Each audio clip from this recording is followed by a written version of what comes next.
Hello everyone, this is Magda from the MVApp team. Today I'm going to show you how to test for the equality of variance. First of all, of course, you need to upload your data.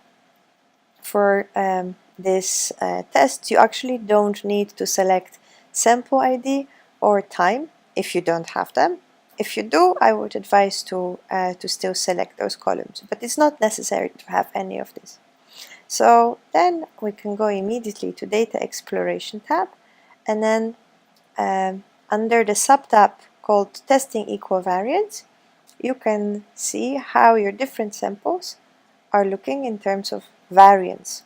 So in the first graph in here, we see our samples as they are, divided only by the treatment. And then in the middle graph in here, we see how the variance between the two different subsets are comparing if we detract median from all of the values. And then in here we see an absolute variance and how it compares. So under here I've got the output of two different tests. So there is a Bartlett test for the homogeneity of variances, and the p-value between my different treatment is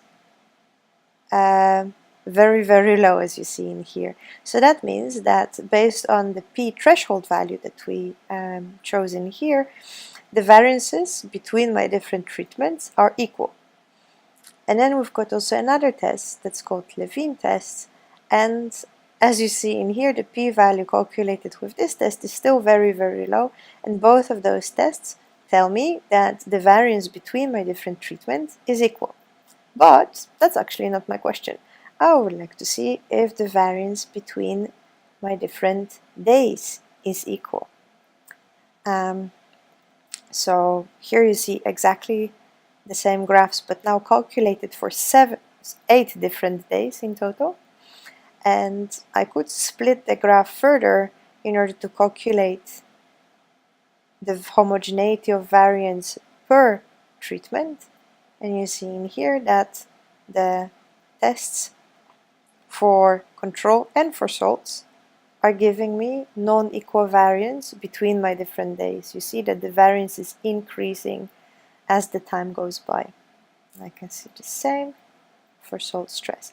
If you would further like to subset the data, for example per accession or per genotype, you could do that as well and then test individual ones. You can, of course, download the graphs as the PDF by clicking in here. And if you have any problems understanding any of those graphs, you can always click in here, and then a default legend will appear that might not be grammatically correct, but it will yield hopefully a bit more understanding of the graphs and the tests performed in here. This was all. Thank you all very much for listening, and I hope you're going to have fun using our MVApp tool. Bye bye!